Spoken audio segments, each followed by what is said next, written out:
Previous lecture ਦੇ ਵਿੱਚ ਆਪਾਂ ਡਿਸਕਸ ਕੀਤਾ ਸੀ ਸਰਕੂਲਰ ਮੋਸ਼ਨ ਦੇ ਨਾਲ ਰਿਲੇਟਡ ਕੁਝ ਬੇਸਿਕ ਟਰਮਸ ਜਿਸ ਤਰ੍ਹਾਂ ਟਾਈਮ ਪੀਰੀਅਡ,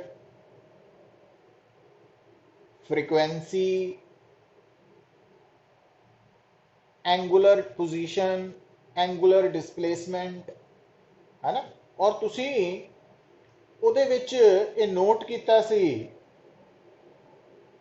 ਕਿ ਜੋ एंगुलर पोजीशन है बेटा किसी भी ਜਦੋਂ कोई पार्टिकल सर्कुलर मोशन पोजेस कर रहा ਤਾਂ ਉਸਦੀ जो एंगुलर पोजीशन है वो डिपेंड करती है ਰੈਫਰੈਂਸ ਲਾਈਨ ਤੇ, ਸਟਾਰਟਿੰਗ ਲਾਈਨ ਤੇ। ਰੈਫਰੈਂਸ ਲਾਈਨ ਕਿਹੜੀ ਹੈ? ਪਰ ਆਪਾਂ ਇਹ ਵੀ ਨੋਟ ਕੀਤਾ ਸੀ ਕਿ ਜੋ ਐਂਗੂਲਰ ਡਿਸਪਲੇਸਮੈਂਟ ਹੈ ਉਹ independent of choice of reference line ਹੈ। ਪਰ ਨਾਲ ਅਸੀਂ ਇਹ ਵੀ ਨੋਟ ਕੀਤਾ ਸੀ ਕਿ ਜੋ ਐਂਗੂਲਰ ਡਿਸਪਲੇਸਮੈਂਟ ਹੈ ਉਹ ਚਾਹੇ ਰੈਫਰੈਂਸ ਲਾਈਨ ਤੇ ਡਿਪੈਂਡ ਨਹੀਂ ਕਰਦੀ ਬਟ ਰੈਫਰੈਂਸ ਪੁਆਇੰਟ ਤੇ ਡਿਪੈਂਡ ਕਰਦੀ ਹੈ ਨਾ। ਜਿੱਦਾਂ ਆਪਾਂ ਉਹ ਸੈਂਟਰ ਆਫ ਸਰਕਲ ਤੇ C point on the circumference ये वाला सारा डिस्कस किया। हुण बेटा नेक्स्ट जो तुसी नोट करना, देखो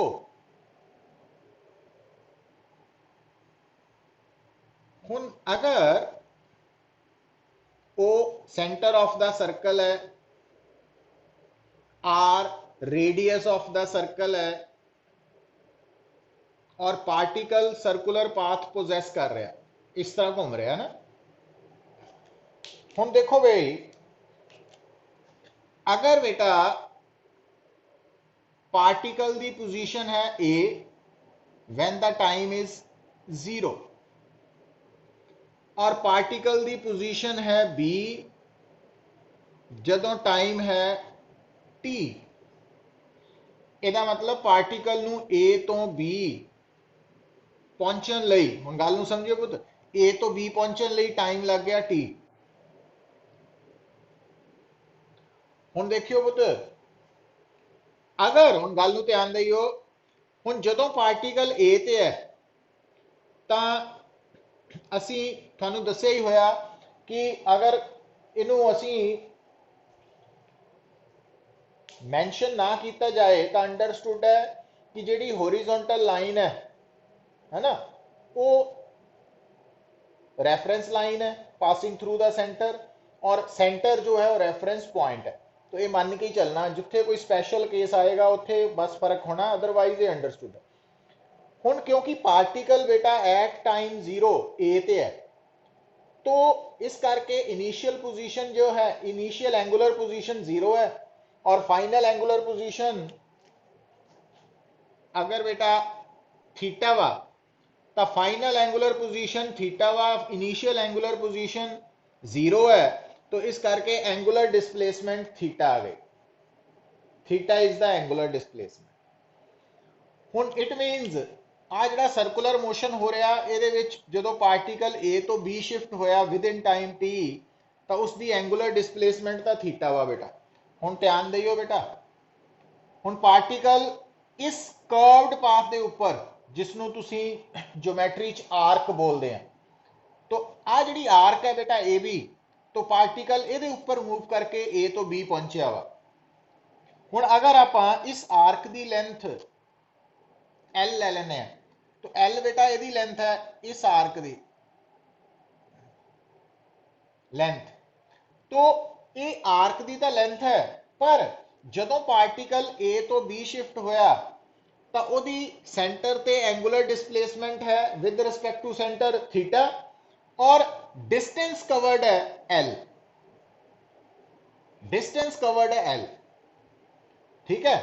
हुण जो लेंथ ऑफ आर्क है वो एल है पर इत्थे सर्कुलर मोशन च जो एल है ना, जदों आपां ज्योमेट्री पढ़ रहे हैं, हुण देखो गल नूं समझो, जदों ये डायग्राम नूं तुसीं as a mathematic point of view तो देख रहे हैं तो ए भी आएगी लेंथ आर्क, एल होएगी उसकी लेंथ, लेंथ ऑफ आर्क, और वो आर्क सेंटर ऑफ सर्कल ते एंगल बना रही है थीटा। पर जदों असी circular motion point of view तो इस सारे नूं देखना, इस डायग्राम नूं, ओदा मतलब है कि पार्टिकल ए तो बी पहुंचिया विद इन टाइम टी और उन्हें डिस्टेंस कवर किया एल और पार्टिकल की पोजीशन बदलन करके ए तो बी जान करके सर्कल के सेंटर से जो एंगल सबटेंड होया वो बेसिकली उसकी एंगुलर डिस्प्लेसमेंट है थीटा। हुण बेटा आर सर्कल का रेडियस है तो हुण तुहानू याद आना चाहिए जे मैथमेटिक्स पढ़िया वा भी angle subtended is equal to length of arc over radius.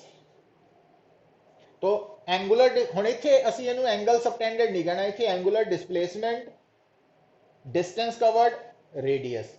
तो आ फार्मूला बन गया ना। तो क्लियर है अंकुश? समूहन हाँ ये गल इदा फॉलो करो है ना। अच्छा हुण एक गल होर नोट करो पुत कि जो ध्यान दियो हुण जो पार्टिकल ए तो बी शिफ्ट होया तो अगर ओदी डिस्प्लेसमेंट का मैग्नीट्यूड निकालना पुत आ देखो तो डिस्प्लेसमेंट ओदी एल नहीं है क्योंकि आ लाइन स्ट्रेट नहीं है तो ए और बी नू स्ट्रेट लाइन नाल जोड़ता है ना। तो आ जिहड़ी रेड कलर दी सॉलिड लाइन है ये दी लंबाई डिस्प्लेसमेंट है, मैग्नीट्यूड ऑफ डिस्प्लेसमेंट है रादर, डायरेक्शन आप एरो पा के दस देने। हुण इस गल नू मैं दोबारा इत्थे ड्रॉ करन लगा देखो आ है ओ आ है ओ आ है ए आ बेटा बी है। तो हुण इधर देखो आ है डिस्प्लेसमेंट और अगर आप इस सेंटर नू ओरिजिन मान लीए तो आ है जो पार्टिकल ए ते है तो उस वक्त ओदा पोजीशन वेक्टर है आर और जो पार्टिकल बी ते पहुंचे पोजीशन वेक्टर आर डैश हो गया। पर हुण एक गल सुनो पुत हुण जो पार्टिकल ए तो बी पहुंचा तो ओ तो ए ते ओ तो बी डिस्टेंस बराबर है ना, वो आर ही है। ਇਹਦਾ मतलब चाहे आर वैक्टर है चाहे आर डैश वैक्टर है दोनों का मैग्नीट्यूड आर ही है circular motion in circular motion. अच्छा आ एंगल पुत थीटा वा। हुण तुहानू इत्थों याद आना चाहिए देखो देखो गल नू समझो हुणे आपां वैक्टर च पढ़िया होया कि आ वैक्टर और आ वैक्टर सेम ऑर्डर च है, आ ऑपोजिट ऑर्डर च। तो ट्राइंगल लॉ के अकॉर्डिंगली आर डैश की वैल्यू आ क्योंकि सेम ऑर्डर च दोनों तो आर प्लस डेल्टा आर है। तो डेल्टा आर आ गया पुत्र आर डैश माइनस आर। हुण अगर आप डिस्प्लेसमेंट का मैग्नीट्यूड निकालना पुत्र तुसी की करोगे delta R mod under root A square मतलब ਇਹਦਾ मैग्नीट्यूड का square plus B square minus 2 A B cos theta. हुण इन्हां दोनों के मैग्नीट्यूड सर्कल च किन्ने हैं सेम है तो A square plus B square minus 2 A B cos theta. हुण इनू अगर तुसी सॉल्व करोगे आप उत्थे कीता सीगा हुण नहीं मैं करना तो 2r sin थीटा बाय 2।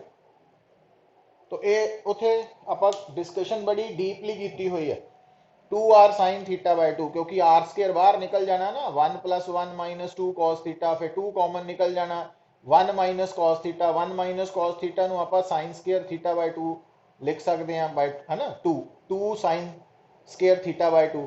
तो ये सारा कुछ आप डिस्कस किया होया तो उस तो बाद ये रिजल्ट आ जाएगा। तो यदा मतलब उत्तर कि जदों सर्कुलर मोशन पार्टिकल ए तो बी शिफ्ट होएगा पोजीशन बदलेगा तो सेंटर दे एंगुलर डिस्प्लेसमेंट थीटा वा डिस्टेंस कवर्ड एल है पर जो एंगुलर सॉरी जो डिस्प्लेसमेंट है उसका मैग्नीट्यूड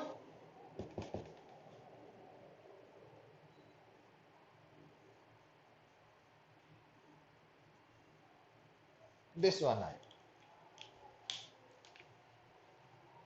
हुण गल नूं दोबारा समझो तो ये पॉइंट्स बड़े इंपॉर्टेंट है सर्कुलर मोशन नूं और खासकर ਜਿਹੜੇ स्टूडेंट्स चाहते हैं कि आप कंपीटीशन च अच्छी परफॉर्म करिए उन्होंने लिए ज़्यादा बेटर है। ईवन ये गल कहन हो जाती कंपीटीशन लिए ईवन ਜਿਹੜਾ बच्चा चाहता कि वो फिजिक्स के इंटरस्ट के नाल प्रॉब्लम्स नूं सॉल्व करे उन्होंने पता लगे भी है ना भी ये रिलेशनस अगर पता होणगे तो सानू प्रॉब्लम्स नूं सॉल्व करन च वधिया लगेगा भी अच्छा आ गल इदां सी ये इदां सी। तो ये सारा कुछ याद रखना। तो ਹੁਣ ਬਈ ਆਪਾਂ ਗੱਲ ਕੀ ਕੀਤੀ ਹੈ ਕਿ ਜਦੋਂ ਕੋਈ ਪਾਰਟੀਕਲ ਸਰਕੂਲਰ ਮੋਸ਼ਨ ਪੋਜ਼ੈਸ ਕਰ ਰਿਹਾ ਤਾਂ ਸਰਕੂਲਰ ਮੋਸ਼ਨ ਦੇ ਦੌਰਾਨ ਜਦੋਂ ਪਾਰਟੀਕਲ ਪੁਆਇੰਟ A ਤੋਂ ਪੁਆਇੰਟ B ਸ਼ਿਫਟ ਹੋਇਆ ਵਿਦ ਇਨ ਟਾਈਮ t ਤਾਂ ਉਹਦੀ ਐਂਗੂਲਰ ਡਿਸਪਲੇਸਮੈਂਟ ਡਾਇਗਰਾਮ ਦੇ ਅਕੋਰਡਿੰਗਲੀ ਥੀਟਾ ਵਾ। ਉਹਨੇ ਡਿਸਟੈਂਸ ਕਵਰ ਜੋ ਕੀਤਾ ਵਾ ਵਿਦ ਇਨ ਟਾਈਮ t ਉਹ ਲੈਂਥ ਆਫ ਆਰਕ l ਹੈ, ਸਰਕਲ ਦਾ ਰੇਡੀਅਸ ਸਮਾਲ r ਹੈ ਔਰ ਉਹਦੀ ਡਿਸਪਲੇਸਮੈਂਟ ਦਾ ਮੈਗਨੀਟਿਊਡ 2r sin ਥੀਟਾ ਬਾਈ 2 ਹੈ। तो ये पॉइंट याद रखना। पर इत्थे हुण बेटा मैं एक स्पैशल केस दसन लगा जिहड़ा तुसीं याद रखना, वो ये है, इनू भुलना नहीं। देखो कि अगर मान लो पार्टिकल ने ए तो बी शिफ्ट किया और अगर बी पॉइंट ए दे काफ़ी नज़दीक है, मतलब ए और बी काफ़ी नज़दीक है पॉइंट्स, तो आ जिहड़ा थीटा है ना वो बहुत छोटा होएगा। तो अगर थीटा इज वेरी स्मॉल, अगर थीटा बहुत छोटा वा पुत, हुण गल नूं देखियो इधर, अगर थीटा बहुत छोटा वा तो उस केस च ये याद रखना कि साइन थीटा की वैल्यू अप्रोक्सीमेटली थीटा के बराबर है, but theta must be in radian, ये भी याद रखना। तो अगर थीटा बहुत छोटा है ना, जिदा थीटा 1 डिग्री है या 2 डिग्री है या 3 डिग्री है, तो साइन 1 डिग्री या 2 डिग्री या 3 डिग्री की वैल्यू इदा नहीं कहना भी वो 2 के बराबर है या 3 दे, क्योंकि साइन की वैल्यू 1 तो ज़्यादा नहीं हो सकती। तो sine theta is equal to theta का मतलब है theta must be in radian. तो जो तुम साइन 2 डिग्री की वैल्यू टेबल तो निकालो, वो नोट कर लो, तो तुसी नोट करोगे कि अगर तुसी 2 डिग्री एंगल नू रेडियन च कन्वर्ट करोगे तो साइन 2 डिग्री की वैल्यू और रेडियन 2 डिग्री की रेडियन च वैल्यू सेम ही होएगी। इस करके sine theta is equal to theta. और एक कल गल दसी सी तुहानू कि जदों भी कला एंगल आ गया है ना फिजिक्स दे विच, तो वो must be in S I, और एस आई दे विच ओहदा सिस्टम जिहड़ा यूनिट है वो रेडियन है, वो डिग्री नहीं है। हुण बेटा हुण नोट कर लो, हुण आ स्पैशल केस दसन लगा तुहानू कि अगर थीटा बहुत छोटा वा तो फिर आप साइन थीटा नू थीटा लिख सकते हैं। तो यदा मतलब फिर इत्थे साइन थीटा बाय 2 नू की लिख सकते हैं, थीटा बाय 2, क्योंकि जे साइन थीटा थीटा वा तो sine theta by 2 theta by 2 हो गया, 2 2 कट्टे गए, सो आर थीटा। हुण आर और थीटा एल दे बराबर है, मतलब अगर थीटा वेरी स्मॉल है, मतलब ए और बी पॉइंट्स जेडे सर्कल ते थानू नजर आ रहे हो, सर्कुलर डायग्राम नू ध्यान नाल देखो, ए और बी पॉइंट्स जेडे थानू नजर आ रहे हैं, अगर ए और बी काफी नजदीक है, काफी बहुत नजदीक, इनफाइनाइटेसिमली क्लोज, बहुत नेड़े, ता बेटा जिदा जिदा बी ए दे नजदीक आएगा ना, तो जिहड़ी ए और बी नू जोड़न वाली सर्कुलर आर्क है ਉਹਦੀ ਕਰਵਨੈਸ ਘਟਦੀ ਜਾਏਗੀ, ਉਹ ਸਟ੍ਰੇਟ ਹੁੰਦੀ ਜਾਏਗੀ, और जिदा वो स्ट्रेट होंगी जाएगी तो वो स्ट्रेट लाइन के बराबर, मतलब शॉर्टेस्ट डिस्टेंस डिस्प्लेसमेंट के इक्वल हो जाएगी। तो इट मीनस तुसी नोट की कर रहे हैं कि डिस्प्लेसमेंट की जो मैग्नीट्यूड है डेल्टा आर का मॉड वो एल के बराबर कदों है, जो थीटा वेरी स्मॉल है। मतलब उस कंडीशन च असी जो डिस्प्लेसमेंट का मैग्नीट्यूड और लेंथ डिस्टेंस कवर्ड का वैल्यू वो बराबर लिख सकते हैं। तो ये पॉइंट्स जेडे है बड़े बेसिक पॉइंट्स है जिन्हों के बारे थानू क्लीयर होना पएगा, और ये कोई मुश्किल गल नहीं है, सिर्फ थोड़ा जहा कंसनट्रेशन ना गल सुनन दी और उन्होंने रिवाइज करने की लोड़ है। तो ये कोई बाहरों गल्लां नहीं हो रही हैं, सारा कुछ डायग्राम च लिखिया वा। तो ये फिजिक्स के कंसैप्ट्स प्लस मैथेमैटिक्स की इनवॉल्व है, वो थोड़ा थोड़ा याद रखना पैना भी जिदा अगर थीटा वेरी स्मॉल है तो साइन थीटा नू असी थीटा नाल रिप्लेस कर सकते हैं, और जो थीटा वेरी स्मॉल हुंदा फिर कॉस थीटा की वैल्यू 1 ही हुंदी है बेटा, है ना। कॉस 1 डिग्री की वैल्यू, कॉस 2 डिग्री की वैल्यू वो 1 के बराबर होएगी। तो इस तरीके नाल याद रखना तुसी। हुण ये तां सी रिगार्डिंग एंगुलर डिस्प्लेसमेंट और उसके रिलेशन, है ना। हुण देखो एक गल होर सुनो कि जदों आपां सर्कुलर मोशन स्टडी कर रहे हैं तो यदा मतलब ये नहीं समझना कि पार्टिकल की सिर्फ एंगुलर डिस्प्लेसमेंट ही है, डिस्टेंस भी कवर कर रहा तो डिस्प्लेसमेंट भी हो रही है। तो ये सारिया गल्लां नाल नाल साइमल्टेनियसली याद रखनिया तुसीं। सो नारायण लगी समझ? चिराग, चिराग, लगी समझ? नमन,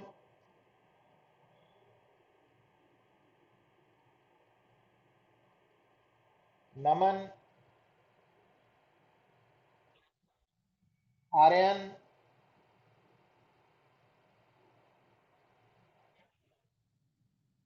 नवनीत,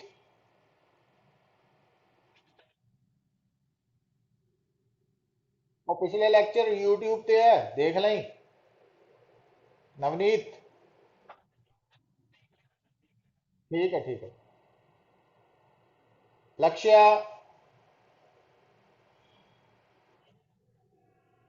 साहिल,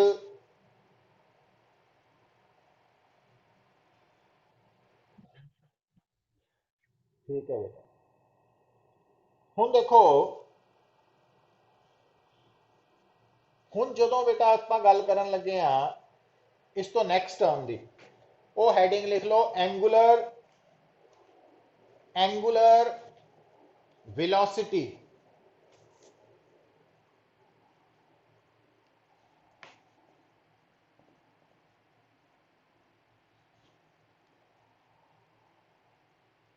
एंगुलर वेलोसिटी, तो बेटा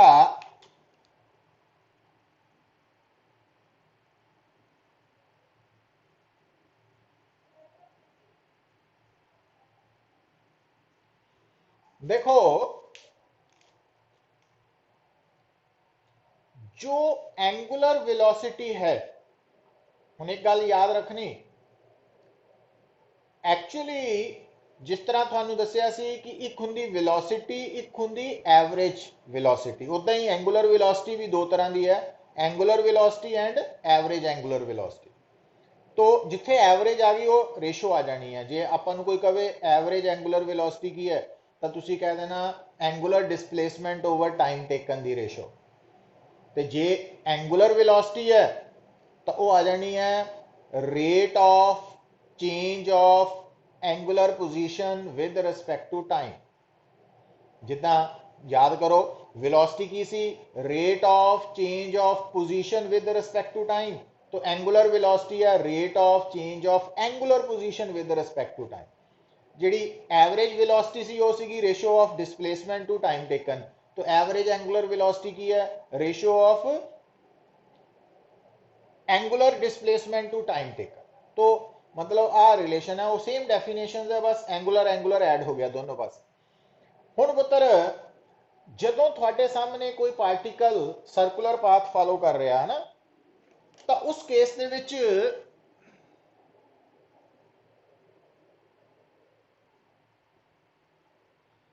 अगर वो पार्टिकल इनिशियली ए ते है, जीरो टाइम ते है ना, और एट टाइम टी बी ते पहुंच गया, तो जो पार्टिकल ए तो बी पहुंचा तो सर्कल के सेंटर से उन्हें कितनी एंगुलर डिस्प्लेसमेंट कवर की, थीटा। तो कितना टाइम लगा, टी। तो उस केस के विच ओदी जो एवरेज एंगुलर वेलोसिटी है वो होएगी angular displacement over time taken, ratio ला लें। पर जदों आप एंगुलर वेलोसिटी की गल करनी, क्योंकि वो है rate of change of angular position with respect to time, तो वो बन जानी D theta by D T. क्योंकि जिथे रेट आ गया ना उथे डिफरेंशिएशन आ जानी है, और जिथे टाइम आ गया वो differentiation with respect to time आ जानी है। तो ये गल याद रखनी है, इन्हू भुलना नहीं है। हुण बेटा जिहड़ी एंगुलर वेलोसिटी है ना, एंगुलर ते एवरेज एंगुलर इको चीज ही है, मतलब डेफिनेशन च फर्क है, उदा बेसिकली ऊपर एंगुलर डिस्प्लेसमेंट है, थले टाइम टेकन है। तो ਇਹਦਾ SI यूनिट की है पुत्र, ਇਹਦਾ SI यूनिट सी रेडियन, ਇਹਦਾ सी सेकंड। तो एंगुलर वेलोसिटी या एवरेज एंगुलर वेलोसिटी का SI यूनिट की हो गया, रेडियन पर सेकंड। तो रेडियन पर सेकंड इसका SI यूनिट है।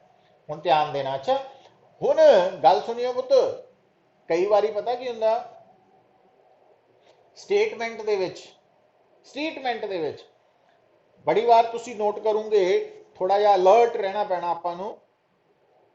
स्टेटमेंट चो बोलदा particle is moving along a circular path and it's frequency is 20 radian पर सेकेंड। हुण बोलन नूं वो फ्रीक्वेंसी कह जांदा and it's frequency is 20 radian पर सेकेंड। बोलन नूं लिखण नूं वो फ्रीक्वेंसी कह गया, बट जदों आपां उहनूं पूरा देखदे 20 रेडियन पर सेकेंड, तो वो एक्चुअली बोलन नूं वो गलती हो सकदी या जानबूझ के लिखिया हो सकदा, पर वो है एंगुलर वेलोसिटी ओमेगा वा। जे वो फ्रीक्वेंसी है तो वह यूनिट 20 हर्ट्ज होएगा, है ना, या आरपीएस होएगा।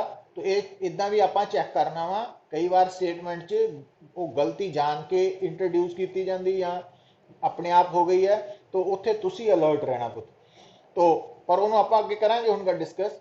अच्छा, पर उस तो पहला देखो कि जो एंगुलर वेलोसिटी है, हुण देखो अगर थानू कोई कहे कि एंगुलर वेलोसिटी स्केलर है कि वैक्टर, तो ओदा फटाफट जवाब देना बिना सोचे बिना समझे कि वो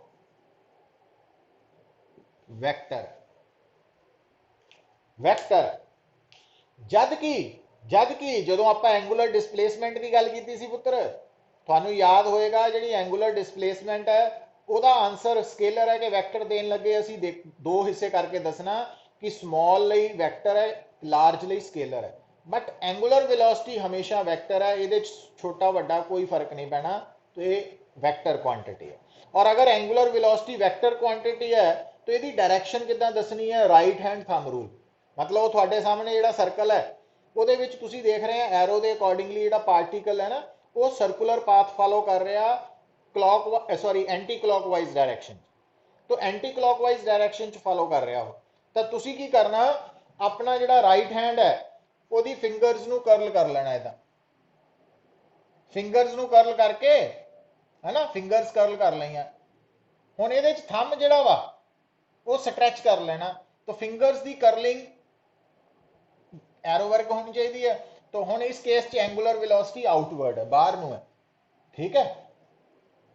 हुण इस तरीके नाल तुसी इहदी डायरेक्शन भी दस सकते हैं। हुण बेटा जो एंगुलर वेलोसिटी है, हुण गल नू सुनियो ध्यान दियो, एक हुंदी है वेलोसिटी, एक हुंदी है एंगुलर वेलोसिटी। हुण अगर दोनों का रिलेशन निकालना वा पुत्र, अगर दोनों का रिलेशन निकालना वा तुसी, है ना, तो देखो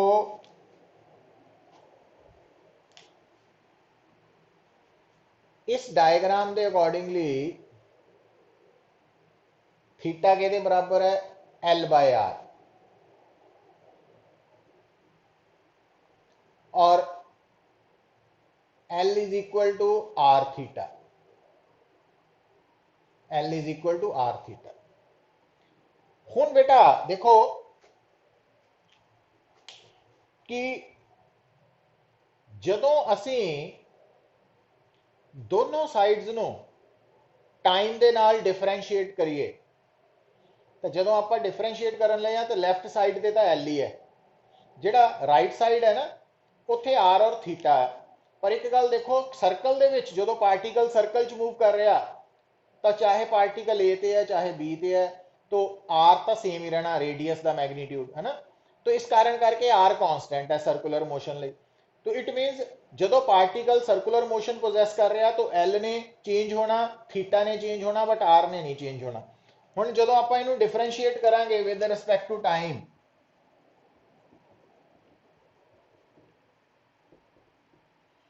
तो D L by D T is equal to R constant है वो, तो D theta by D T, है ना। हुण इहदा ध्यान दिओ पुत, जदों डी थीटा हुंदा small angular displacement.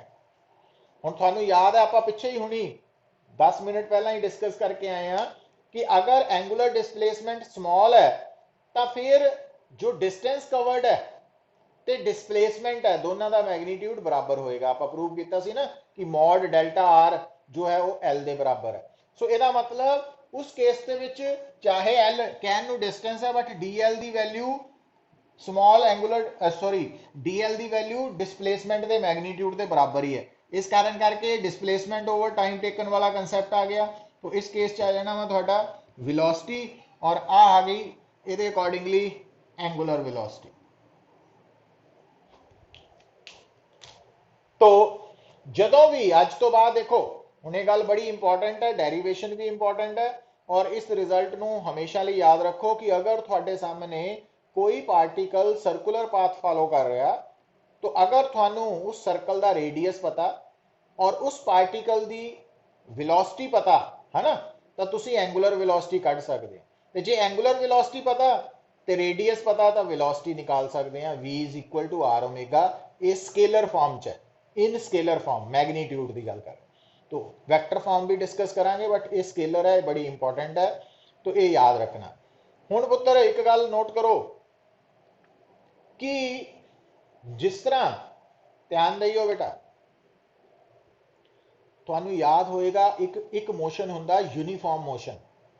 Uniform motion च क्योंकि वेलोसिटी कांस्टेंट है, तो अगर गल नू समझियो, अगर वेलोसिटी कांस्टेंट है तो वेलोसिटी ते एवरेज वेलोसिटी बराबर होंदे है।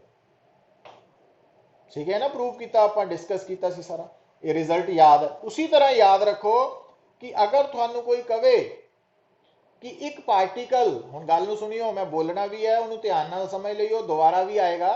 अगर तुहानू कोई बोले ए particle is possessing circular motion with constant angular velocity, velocity नहीं, एंगुलर वेलोसिटी कांस्टेंट है, वेलोसिटी तो किसी हालत च कांस्टेंट नहीं हो सकती सर्कुलर मोशन।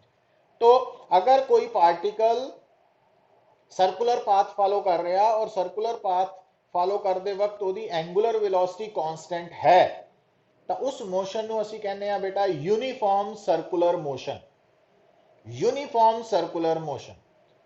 तो यूनीफॉर्म सर्कुलर मोशन का मतलब है कि जेड़ा पार्टिकल सर्कुलर पाथ फॉलो कर रहा उसकी एंगुलर वेलोसिटी कांस्टेंट है, और जदों एंगुलर वेलोसिटी कांस्टेंट है तो इट मीनस एंगुलर वेलोसिटी ते एवरेज एंगुलर वेलोसिटी बराबर है, क्योंकि जो वेलोसिटी यूनीफॉर्म है कांस्टेंट है तो वेलोसिटी ते एवरेज वेलोसिटी बराबर हो जाते हैं ना। उसी लाइन पे चलते हुए रिजल्ट याद रखना।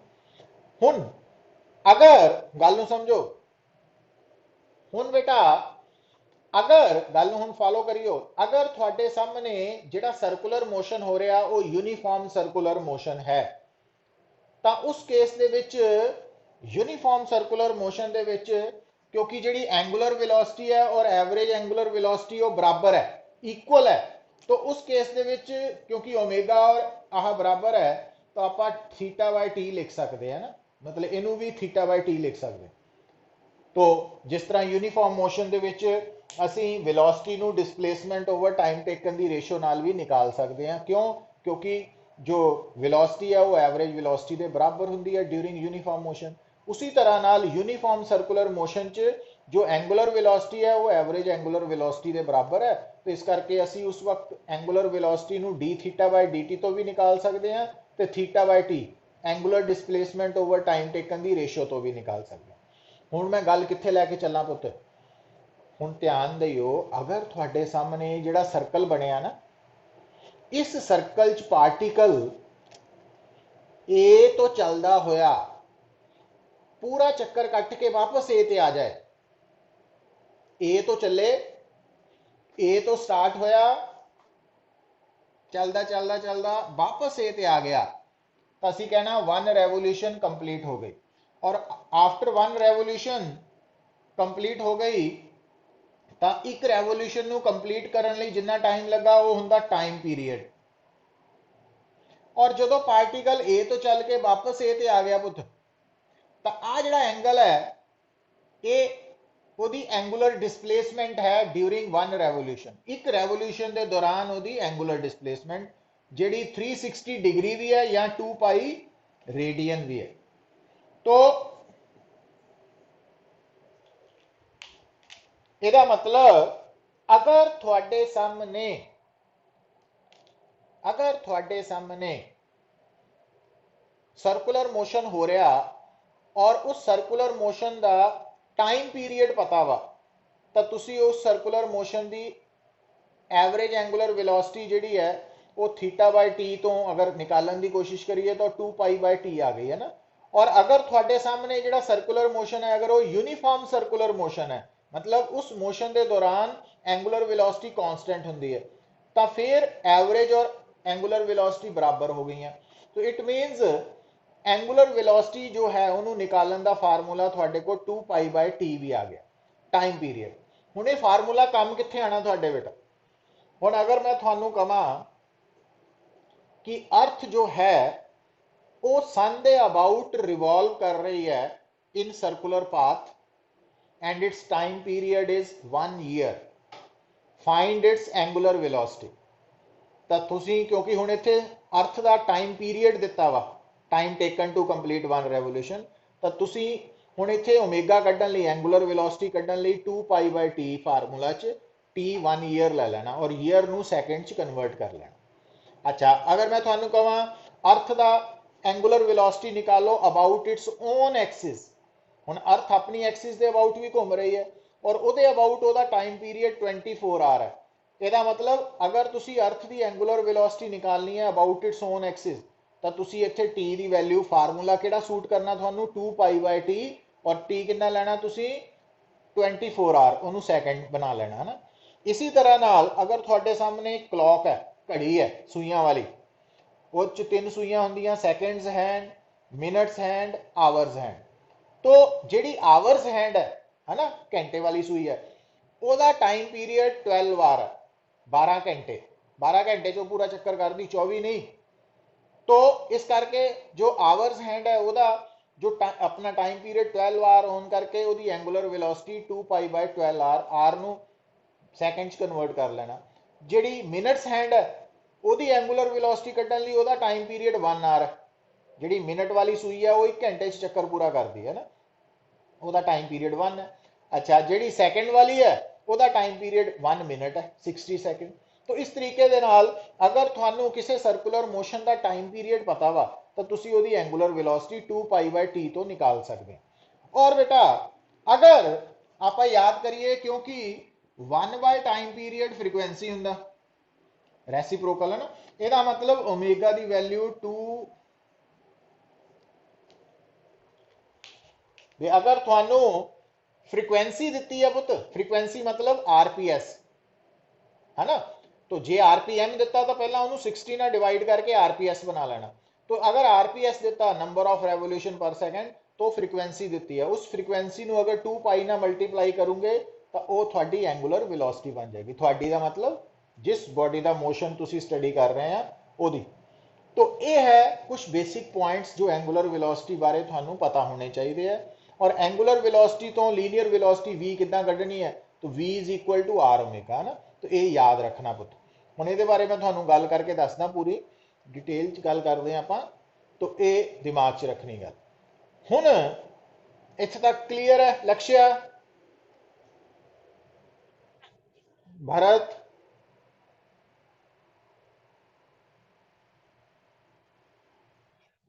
समुघन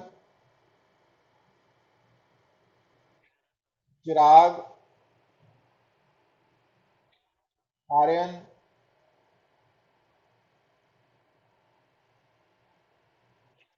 नमन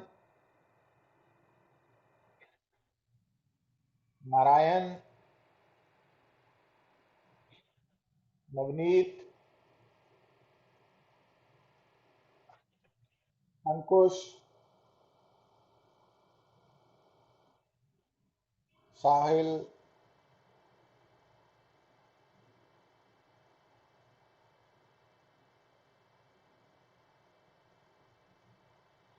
चलो हुण देखो बेटा क्योंकि टाइम होने वाला इस करके आप मीटिंग ऑफ करके दोबारा रीज्वाइन कर लो है ना फिर इंटरप्शन नहीं आएगी। तो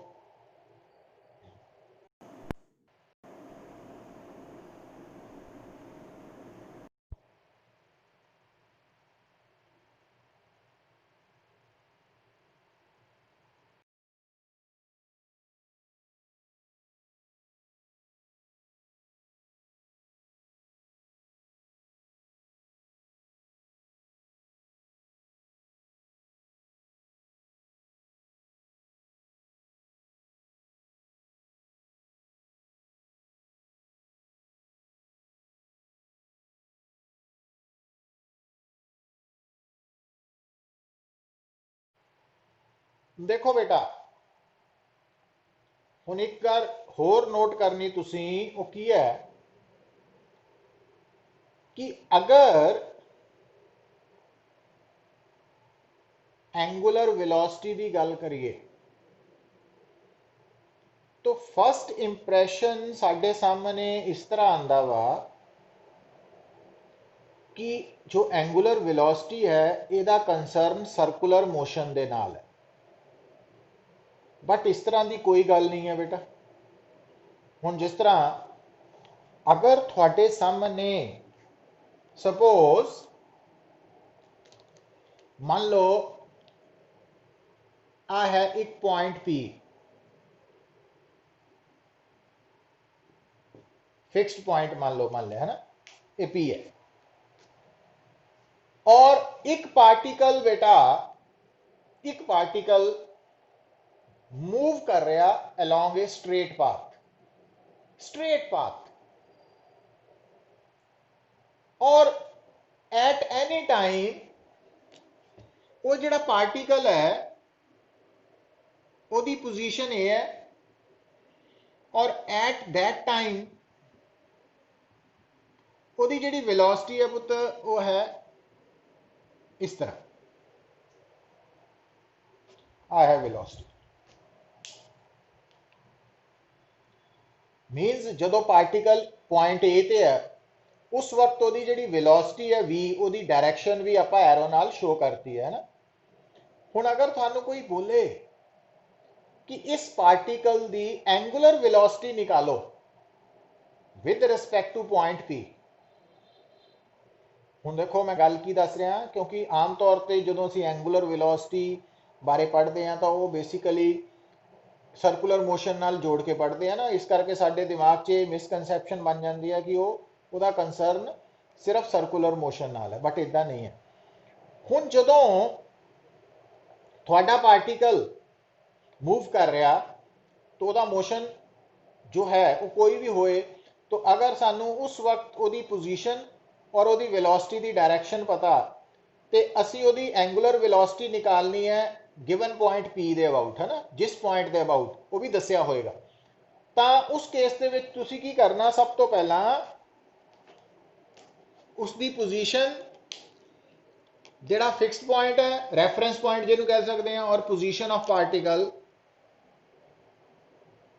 दोनों स्ट्रेट लाइन नाल जोड़ के आ डिस्टेंस नोट करना है ना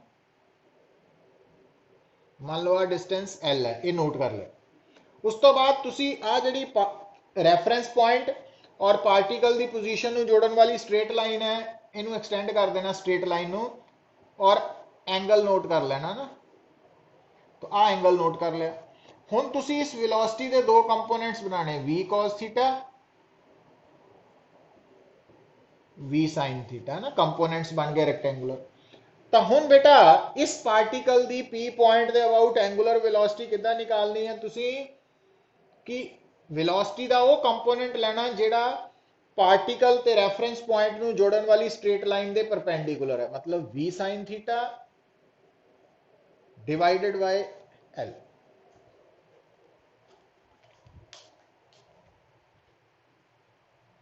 डिवाइडेड बाय एल हुण दोबारा गल नूं सुनो कि अगर थोड़े सामने कोई पार्टिकल मोशन च है ਉਹਦਾ मोशन जरूरी नहीं सर्कुलर होए जिद्दां दा मर्जी होए तो तुसी उस पार्टिकल की एंगुलर वेलोसिटी निकालनी है अबाउट गिवन पॉइंट पी वो पॉइंट दसिया होएगा तुहानू तो तुसी उस वक्त पार्टिकल की जिस वक्त की एंगुलर वेलोसिटी निकालनी है उस वक्त की पार्टिकल की पोजीशन ए नोट करनी है और उस पोजीशन ते पार्टिकल की वेलोसिटी नोट करनी है और तुसी उस ए पॉइंट नू रेफरेंस पॉइंट पी नाल स्ट्रेट लाइन नाल जोड़ के उस स्ट्रेट लाइन नू एक्सटेंड कर देना और सब तो पहला तुसी पी और ए च दूरी मेजर कर लेनी है लेट इट बी एल उस तो बाद तुसी उस वेलोसिटी दे पार्टिकल की वेलोसिटी के कंपोनेंट्स बनाने हैं रेक्टेंगुलर एक अलोंग द लाइन और दूजा परपेंडिकुलर टू द लाइन जिहड़ा component perpendicular to the line है उस वेलोसिटी के कंपोनेंट नू वी साइन थीटा इत्थे है उन्होंने एल दे नाल डिवाइड कर देना तो वो एंगुलर वेलोसिटी आ जाए तो ये पॉइंट याद रखना ना, ये इंपॉर्टेंट पार्ट है, ये भी समझ होनी चाहिए थानू। हुण इस गल नू देखो, इस गल नू मैं हुण अप्लाई करन लगा पुत्र कि इनू सर्कुलर मोशन च भी अप्लाई कर सकते हैं, ਜਿਹੜੇ मर्जी मोशन च अप्लाई करो, ये जनरल फार्मूला सी। हुण जिद्दां आ तुहाडे सामने एक सर्कुलर पाथ है, आ सर्कुलर पाथ का सेंटर है, तो आ पार्टिकल है, और इस वक्त देखो थानू ये पता ही है कि जो पार्टिकल मूव कर रहा, तो मूव करते हुए पार्टिकल की जो वेलोसिटी है वो along the tangent to the path होंदी है, along the tangent to the path. हुण इस केस च इस डायग्राम दे विच जो पार्टिकल है उसकी पोजीशन है ए और उसकी वेलोसिटी है वी। हुण बेटा अगर थानू कोई कहे कि इस पार्टिकल की एंगुलर वेलोसिटी निकालनी है विद रिस्पेक्ट टू ओ, तो हुण ओ और ए च डिस्टेंस आर है, और आ वाली जी लाइन है, तो आ एंगल 90 डिग्री है ना, तो यह मतलब सारी वेलोसिटी ही इस लाइन के परपेंडिकुलर है, तो एंगुलर वेलोसिटी की आ गई v बाय आर, यही रिलेशन निकालिया सी ना आप वही। अच्छा, पर अगर मान लो पॉइंट सी दे अबाउट कटनी है, तो अगर आप इस पार्टिकल की एंगुलर वेलोसिटी अबाउट सी कटनी है, फिर आ होएगा एल। हुण आ एल कितना हो गया पुत्र 2r, दिस इज एल, और आ जी लाइन है वो v, तो v बाय आर मतलब इस पॉइंट के अबाउट जो एंगुलर वेलोसिटी है वो नालों इस पॉइंट के अबाउट एंगुलर वेलोसिटी हाफ है। सो ये भी एडिशनल कंसैप्ट्स है जेडे कॉम्पीटिशन लिए खास करके जरूरी है, तो ये समझ होनी चाहिए है ना। तो हुण बेटा ये तो सीगा एंगुलर वेलोसिटी, उसका वेलोसिटी नाल रिलेशन किस तरह बनाना वा, वो सारा कुछ आप डिस्कस किया। हुण एक टर्म आएगी बेटा, देखो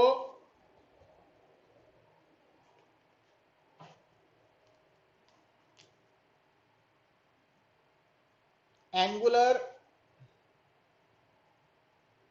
एक्सेलरेशन।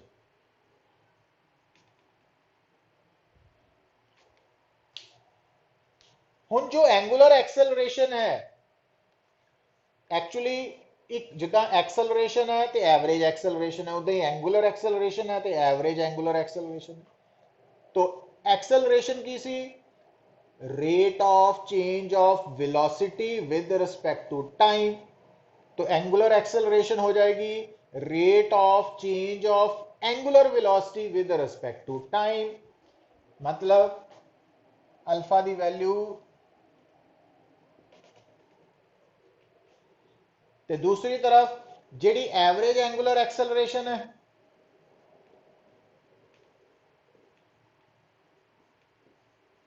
तो एवरेज एक्सेलरेशन की सी याद है दोनों, change in velocity over time taken, तो एवरेज एंगुलर एक्सेलरेशन की हो जाएगी change in angular velocity over time taken. Change in angular velocity मतलब delta omega by delta T कह लो, है ना, final angular velocity minus initial angular velocity over time taken, इदा भी कह सकते हैं ना आप। अच्छा, हुण बेटा जो एंगुलर एक्सेलरेशन है या एवरेज एंगुलर एक्सेलरेशन है, ਇਹਦਾ SI यूनिट की है, ਇਹਦਾ SI यूनिट है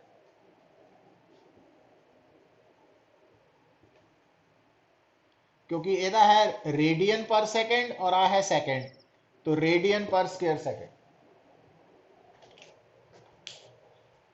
रेडियन पर स्क्वायर सेकेंड, तो ਇਹਦਾ SI यूनिट है, और ये भी वैक्टर क्वांटिटी है। मतलब जी सिर्फ एंगुलर डिसप्लेसमेंट है ना, वो बारे थोड़ा बहुत सोचने का सानू ध्यान रखना पैंदा कि स्मॉल है कि लार्ज है, जबकि एंगुलर वेलोसिटी एंगुलर एक्सेलरेशन ये वैक्टर क्वांटिटीज है। हुण बेटा जिस तरह असी रिलेशन निकालिया सी कि जो लीनियर वेलोसिटी है वो आर ओमेगा है ना, हुण अगर आप इन्हें दोबारा डिफरेंशिएट करिए, अगर आप इन्हें दोबारा डिफरेंशिएट करिए विद रिस्पेक्ट टू टाइम, तो आ बन जानी है dv बाय dt। ਹੁਣ ਇੱਥੇ ਦੋ ਟਰਮਸ ਹੈ, ਪਰ ਤੁਹਾਨੂੰ ਦੱਸਿਆ ਸਰਕੂਲਰ ਮੋਸ਼ਨ ਚ r ਕਾਂਸਟੈਂਟ ਹੈ, तो ਇਹਨੂੰ r ਕਾਂਸਟੈਂਟ ਹੈ, तो d ओमेगा बाय dt। ਹੁਣ dv बाय dt एक्सेलरेशन है और d omega by dt angular acceleration है, तो ये रिलेशन आ गया एक्सेलरेशन या linear acceleration and angular acceleration. तो ये रिजल्ट्स ਜਿਹੜੇ ਆ ਤੁਹਾਨੂੰ याद होने चाहिए, टिप्स ਤੇ ਚਾਹੀਦੇ ਤੁਹਾਡੇ। ਹੁਣ ਪੁੱਤਰ दोबारा गल सुनो, ਹੁਣ ध्यान नाल समझियो। ਹੁਣ एक्चुअली देखो बेटा, ਤੁਹਾਨੂੰ याद होएगा, ਤੁਹਾਨੂੰ मैं दसिया सी कि वेलोसिटी ते एक्सेलरेशन ये दो डिफरेंट फिजिकल क्वांटिटीज है, इन्हां दी डायरेक्शंस एक दूसरे तो इंडिपेंडेंट है, उहदा आपस च कोई लेना देना नहीं, ठीक है ना। तो वेलोसिटी दी डायरेक्शन तो है डायरेक्शन ऑफ मोशन, ते एक्सेलरेशन दी डायरेक्शन है नेट फोर्स वाली, ठीक है ना। हुण तुहानू याद होएगा, क्योंकि आपां इस तो पहला मोशन इन वन डायमेंशन पढ़िया सी। मोशन इन वन डायमेंशन च क्योंकि जो मोशन है उन्हें अलॉन्ग स्ट्रेट पाथ होना, तो स्ट्रेट पाथ दियां बेटा सिर्फ दो ही डायरेक्शंस होंदियां और वो भी एक दूसरे दे ऑपोजिट। तो इस कारण करके स्ट्रेट पाथ मोशन च जो वेलोसिटी है ते एक्सेलरेशन है या तो सेम डायरेक्शन च होणगे जदों स्पीडिंग अप है, ते या ऑपोजिट डायरेक्शन च होणगे जदों स्लोइंग डाउन है, ये सी। अच्छा, पर ध्यान दिओ जदों वारी आई सैकेंड टॉपिक दी मोशन इन 2 एंड 3 डायमेंशन, उहदे च आपां प्रोजैक्टाइल मोशन भी पढ़ चुके हैं। तो तुसी की नोट करते हैं पुत्र, ईवन प्रोजैक्टाइल मोशन च तुसी नोट करो कि जदों पार्टिकल मूव करता वा ना, देखियो प्रोजैक्टाइल मोशन क्योंकि ऑलरेडी आपां कीता होया, इस करके मैं इनू समझाने की कोशिश कर रहा कि अगर तुसी पार्टिकल नू ओ तो थ्रो किया तो ये पार्टिकल इदा चलता होया इत्थे पहुंचेगा ना।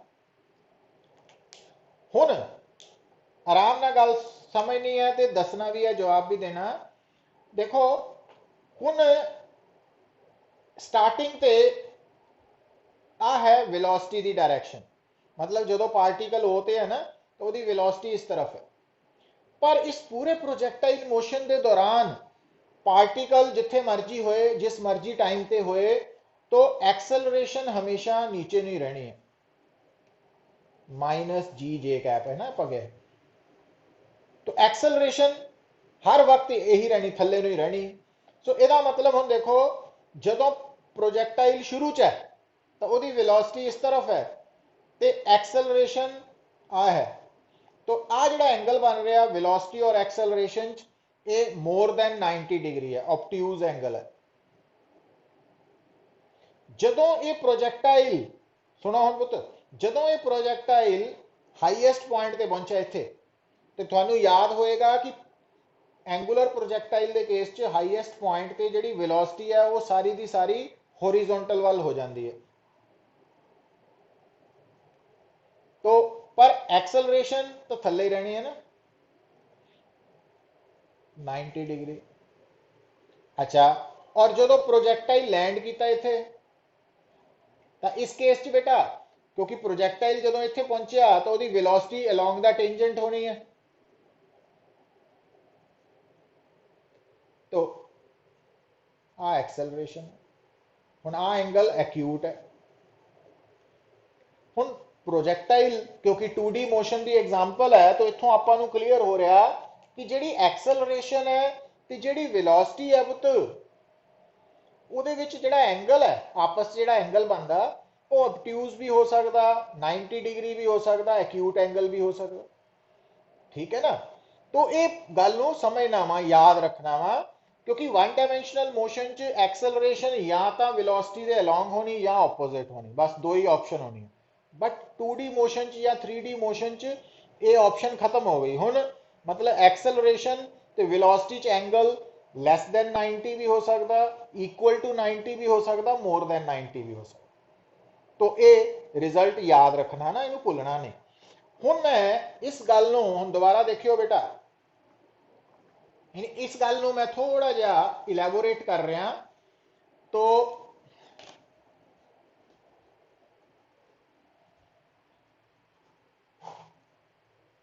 देखो हुण मान लो तुहाडे सामने आ एक पार्टिकल है, मतलब जिस वक्त आपां पार्टिकल नूं ऑब्जर्व कर रहे हैं, तो उस वक्त ये जी डॉट है, उस वक्त पार्टिकल इत्थों दी लंघ रहा, इस पॉइंट तो लंघ रहा, तो आप इस पॉइंट का नाम ए रख सकते हैं। और उस वक्त इस पार्टिकल की वेलोसिटी, जो पार्टिकल ए पॉइंट तो लंघ रहा, उस वक्त वो वेलोसिटी वी शो करती डायरेक्शन। और उस वक्त वो एक्सेलरेशन जो है बेटा वो इस तरफ, क्योंकि थानू ये दसिया कि जी एक्सेलरेशन और वेलोसिटी है ना, तो इन्हां दी direction independent to each other है, जिधर नूं मर्जी हो सकती है ना। तो इन्हां च एंगल भी कोई भी हो सकता वा।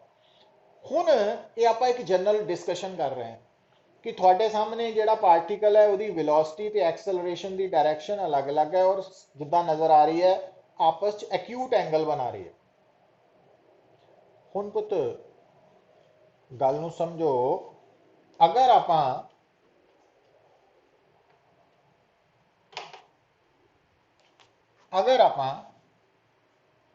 एक्सेलरे, अच्छा एक होर गल नोट करो कि जो वेलोसिटी है ना, सुन लो पुत गल, जिहड़ी वेलोसिटी है ये जो डायरेक्शन है, जिस तरफ वेलोसिटी की डायरेक्शन है, उस डायरेक्शन नूं असीं बोलदे हां टेंजेंशियल डायरेक्शन। मतलब अगर थोड़े सामने एक पार्टिकल मूव कर रहा, और जिहड़ा पार्टिकल मूव कर रहा है ना, ਉਹਦੀ उस जगह ते उस टाइम ते जिधर ਨੂੰ वेलोसिटी है वो ਅਸੀਂ टेंजेंशियल डायरेक्शन मानते हैं, वो है टेंजेंशियल डायरेक्शन। और जिहड़ी बेटा वेलोसिटी की डायरेक्शन है, अगर वो टेंजेंशियल डायरेक्शन है, तो उस वक्त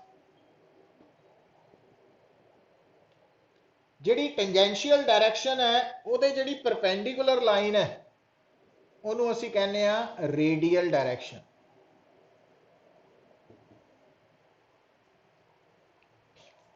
मतलब इस टेंजेंशियल डायरेक्शन के परपेंडिकुलर जी लाइन है वो है रेडियल डायरेक्शन। याद रखना ना, ये टर्म्स याद रखनी है, वो ईजी हो जाएगा थोड़े। हुण पुत्र इधर देखो, हुण आ जिहड़ी थोड़ी एक्सेलरेशन है,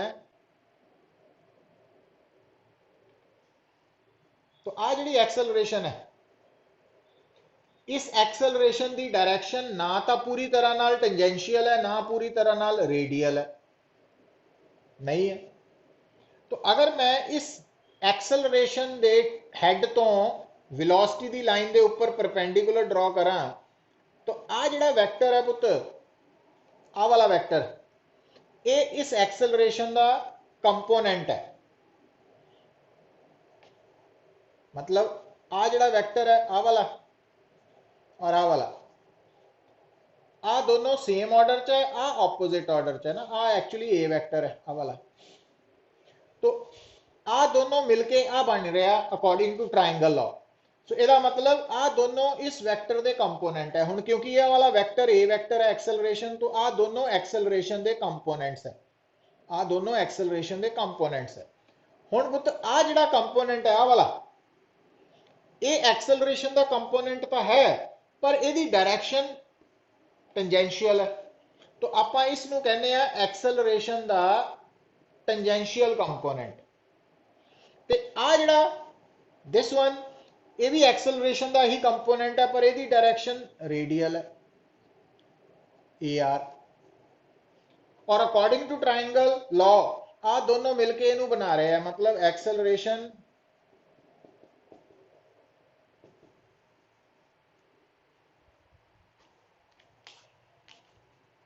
ਹੁਣ ਜਿਸ ਤਰ੍ਹਾਂ ਅਸੀਂ ਆਮ ਤੌਰ ਤੇ ਐਕਸਲਰੇਸ਼ਨ ਦੇ ਕੰਪੋਨੈਂਟਸ ਬਣਾਉਂਦੇ ਸੀ ਨਾ along X axis Y axis, तो ਜਦੋਂ ਅਸੀਂ ਐਕਸਲਰੇਸ਼ਨ ਔਰ ਵੈਲੋਸਿਟੀ ਦਾ ਰਿਲੇਸ਼ਨ ਦੇਖਣਾ ਵਾ ਤਾਂ ਉਸ ਕੇਸ 'ਚ ਅਸੀਂ ਐਕਸਲਰੇਸ਼ਨ ਦੇ ਕੰਪੋਨੈਂਟਸ ਬਣਾਉਂਦੇ ਆ, ਇੱਕ ਅਲੋਂਗ ਦਾ ਟੈਂਜੈਂਟ, ਇੱਕ ਅਲੋਂਗ ਦਾ radial direction. Radial direction tangential direction ਦੇ ਪਰਪੈਂਡੀਕੂਲਰ ਹੈ। तो इत्थों तुसी की समझ रहे हैं कि जो वेलोसिटी है वो जिधर ਨੂੰ है वो टेंजेंशियल डायरेक्शन है, और ਜਿਹੜੀ एक्सेलरेशन है ਉਹਦੇ अगर आप दो कंपोनेंट्स बनाने हैं तो वेलोसिटी वाला कंपोनेंट टेंजेंशियल है ਤੇ ਉਹਦੇ परपेंडिकुलर वाला कंपोनेंट रेडियल है। क्लियर? तो हुण पुत्र गल याद रखियो, हुण गल याद रखियो एक्चुअली ये दो कंपोनेंट्स का सिग्निफिकेंस की है। ये गल बड़ी इंपॉर्टेंट है कि थानू पता वा, देखो थानू पता कि वेलोसिटी जिहड़ी है ना एक्चुअली ਉਹਦੇ दो पार्ट्स है, स्पीड ते direction of motion.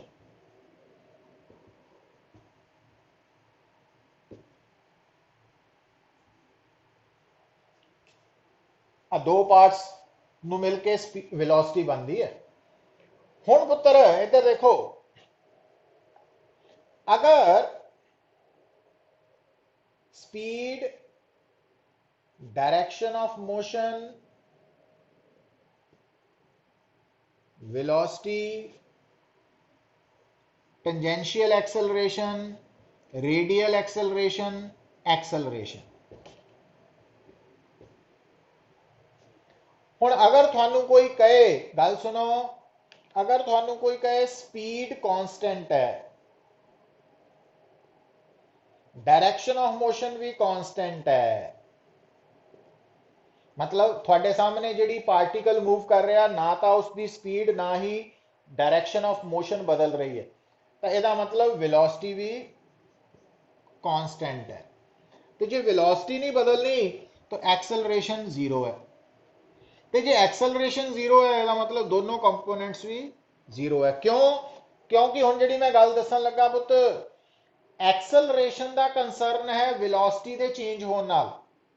Acceleration velocity के चेंज होने तो पैदा होती है, तो जिहड़ी एक्सेलरेशन का कंपोनेंट है टेंजेंशियल, एक्सेलरेशन है चेंज इन वेलोसिटी करके, due to change in velocity करके। पर एक्सेलरेशन का जो टेंजेंशियल कंपोनेंट है यह है due to change in speed, क्योंकि जे स्पीड बदल रही है तो असी कहांगे टेंजेंशियल कंपोनेंट है, और स्पीड के बदलन करके वेलोसिटी ने बदलना वा तो एक्सेलरेशन भी होएगी। और जो रेडियल एक्सेलरेशन है ये change in direction of motion है पुत्र। मतलब अगर थोड़े सामने एक पार्टिकल मूव कर रहा, तो अगर ओदी स्पीड कली बदल रही है, ओदी स्पीड बदल रही है, ओदी स्पीड बदल रही है, डायरेक्शन ऑफ मोशन कांस्टेंट है, तो आप कहांगे कि ओदी वेलोसिटी बदल रही है। हुण स्पीड के बदलन करके जिथे पार्टिकल की स्पीड बदलेगी उत्थे एक्सेलरेशन का टेंजेंशियल कंपोनेंट होएगा, जीरो नहीं होएगा। पर जिथे डायरेक्शन ऑफ मोशन कांस्टेंट है उत्थे रेडियल एक्सेलरेशन जीरो होएगी। पर हुण आ दोनों चों अगर आ कंपोनेंट नॉन जीरो है, तो अगर आ नॉन जीरो है आ जीरो है तां भी आ नॉन जीरो है, एक्सेलरेशन होएगी। हुण बेटा अगर स्पीड कांस्टेंट है तो फिर आ जीरो हो जाएगा, पर डायरेक्शन ऑफ मोशन बदल रही है तो वेलोसिटी बदलेगी। हुण वेलोसिटी के बदलन का कारण डायरेक्शन का चेंज होना वा, जो वेलोसिटी है उसकी डायरेक्शन बदल रही है, तो स्पीड चाहे कांस्टेंट है पर तभी वेलोसिटी बदलेगी। तो जिथे वेलोसिटी बदल रही है उसका कारण डायरेक्शन ऑफ मोशन का चेंज होना वा, उत्थे टेंजेंशियल एक्सेलरेशन जीरो है बट रेडियल नॉन जीरो होएगी, और उत्थे एक्सेलरेशन भी नॉन जीरो होएगी। और जिथे दोनों ही बदल रही हैं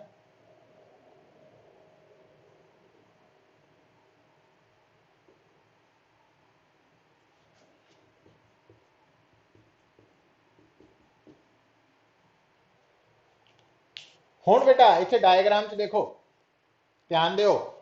ਹੁਣ आ जिहड़ी एक्सेलरेशन है, इत्थे इस एक्सेलरेशन का टेंजेंशियल कंपोनेंट भी है ते रेडियल कंपोनेंट भी है। मतलब इस डायग्राम च जिहड़ी पार्टिकल है ਉਹਦਾ टेंजेंशियल एक्सेलरेशन भी नॉन जीरो है और रेडियल भी नॉन जीरो। ਇਹਦਾ मतलब आ ਜਿਹੜਾ पार्टिकल ਤੁਹਾਡੇ सामने डायग्राम च है ना, ਇਹਦੀ स्पीड भी बदल रही है, ਇਹਦੀ डायरेक्शन ऑफ मोशन भी बदल रही है। तो इस कारण करके एक्सेलरेशन जिहड़ी है वो पैदा हो रही है और ਉਹਦੇ दोनों कंपोनेंट्स। तो ये जिहड़े पॉइंट्स है बेटा, इन्हां नूं अच्छी तरह नाल इन्हां दी ग्रास्पिंग करनी है, मतलब अंदर लैके जाना इनू, ताकि फिजिक्स आसान हो जाए साडे लई। कि अगर थोड़े सामने कोई पार्टिकल मूव कर रहा, तो अगर तुसी देखिया कि वह मोशन वन डायमेंशनल है, फिर तो सिर्फ ये देखना पैना कि क्या वही एक्सेलरेशन वेलोसिटी वाल है कि ऑपोजिट है। फिर जो सेम मतलब अलोंग द वेलोसिटी है एक्सेलरेशन की डायरेक्शन स्पीडिंग अप, जे ऑपोजिट है तो स्लोइंग डाउन। पर अगर टू डायमेंशनल मोशन है तो उस केस के विच बेटा एक्सेलरेशन ते वेलोसिटी दे विच बनन वाला एंगल जिहड़ा वा वो 0 तो 180 डिग्री तक वेरी कर सकता वा, है ना। तो हुण उस केस च तुसी एक्सेलरेशन दे दो कंपोनेंट्स मतलब बना लेने, एक अलोंग द टेंजेंशियल डायरेक्शन, दूजा normal to the tangential direction minus radial direction. और अगर एक्सेलरेशन के दोनों कंपोनेंट्स एग्जिस्ट कर रहे हैं तो यह मतलब उस केस के विच जिहड़ी एक्सेलरेशन है वो speed plus direction of motion दोनों के चेंज होने करके पैदा हो रही है। पर अगर मान लो एक्सेलरेशन का इको ही कंपोनेंट है टेंजेंशियल, तो इट मीन सिर्फ स्पीड चेंज हो रही है, डायरेक्शन ऑफ मोशन नहीं। और अगर सिर्फ रेडियल कंपोनेंट है तो फिर सिर्फ डायरेक्शन ऑफ मोशन चेंज हो रहा वेलोसिटी का, स्पीड नहीं। तो ये कंक्लूजनस निकालने आने चाहिए ਤੁਹਾਨੂੰ। ਇਹਦੇ ਬਾਰੇ ਆਪਾਂ ਕੱਲ ਨੂੰ दोबारा डिस्कस करांगे और उम्मीद करते कल ਨੂੰ ये टॉपिक